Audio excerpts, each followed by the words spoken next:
La Fundación Justicia y Transparencia en el día de hoy les ha convocado con el objetivo de condenar la ilegalidad e inconstitucionalidad del cierre y liquidación de la CDEE. Estamos hablando de la Compañía Dominicana de Empresas Estatales Eléctricas.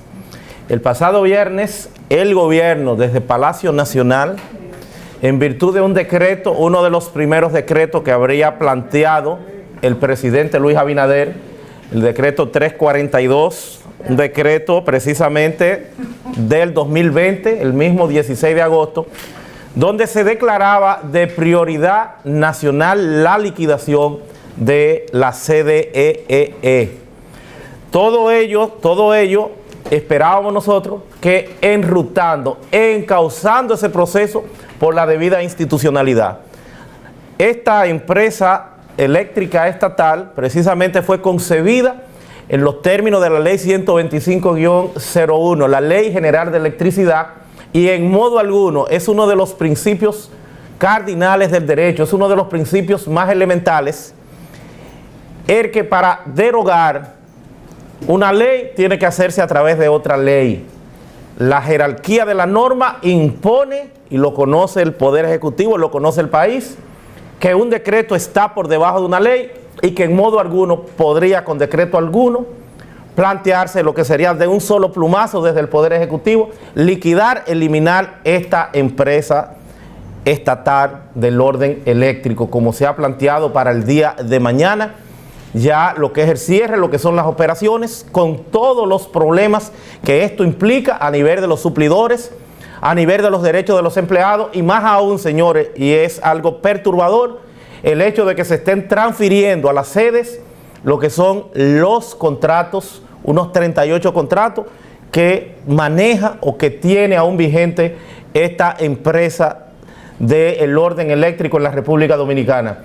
Transferir algo que ha sido concebido con una licitación a una empresa que, aunque es de capital estatal, es de naturaleza privada, con una estructura flexible para lo que sería una especie de privatización soterrada, amén del peso que supone todo esto sobre la factura eléctrica y de la carga para estas EDES, es sin lugar a duda perturbador. Estamos hablando de un precedente funesto, peligroso, el que puede el Ejecutivo anular las funciones, las facultades del Congreso, que es la única vía de modificar, de reestructurar, como se ha planteado, la CDE en todo lo que fueran las discusiones del pacto eléctrico. La reestructuración, la reorganización, solo se puede hacer a partir de una ley del Ejecutivo.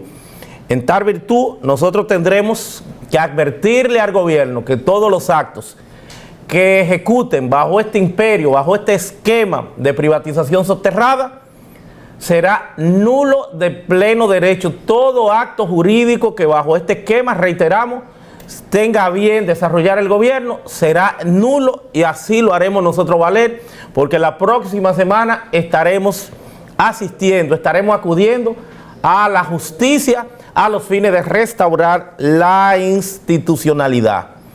Es más bien el planteamiento que en este día queremos nosotros hacer ese llamado de que es ilegal, de que es inconstitucional.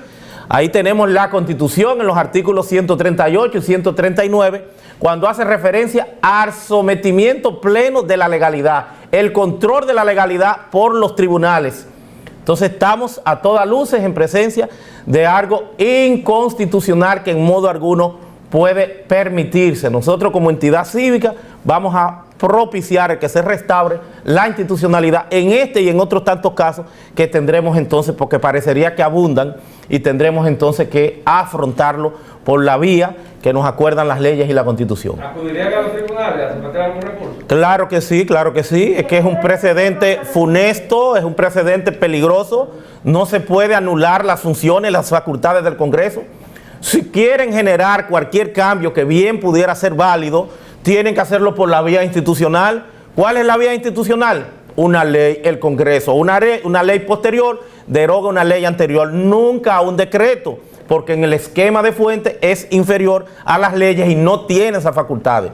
Si fuera así, estuviéramos entonces en presencia de una especie de, no de dictadura de la ley, sino de dictadura de un poder con hegemonía sobre el resto, sobre los otros, que estamos hablando entonces del poder ejecutivo. No es viable, no es conveniente. Es un precedente funesto y negativo el que estemos hablando de que con un plumazo podamos eliminar una entidad, y máxime una entidad que envuelve en intereses y en contratos, señores, miles de millones de dólares. Pero entiende lo que procede entonces es un recurso de inconstitucionalidad. Cabe de todo. Es una perturbación a la institucionalidad, es una perturbación a la Constitución, y definitivamente que sí. Ese sería una de las áreas a explorar, una acción de inconstitucionalidad en contra de ese decreto 342-20, uno de los primeros del presidente Abinader, el mismo 16 de agosto.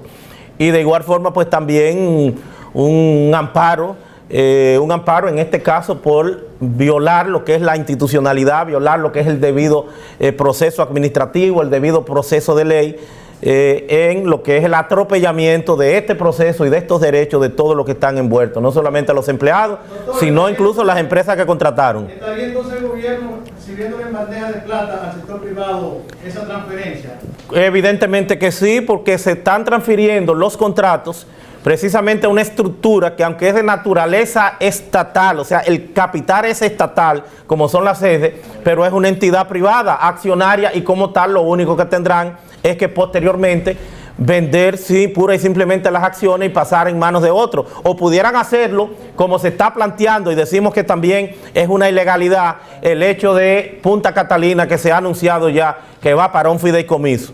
Es un disfraz para seguir privatizando todos estos procesos y todos estos bienes públicos que tanto le han costado al pueblo dominicano.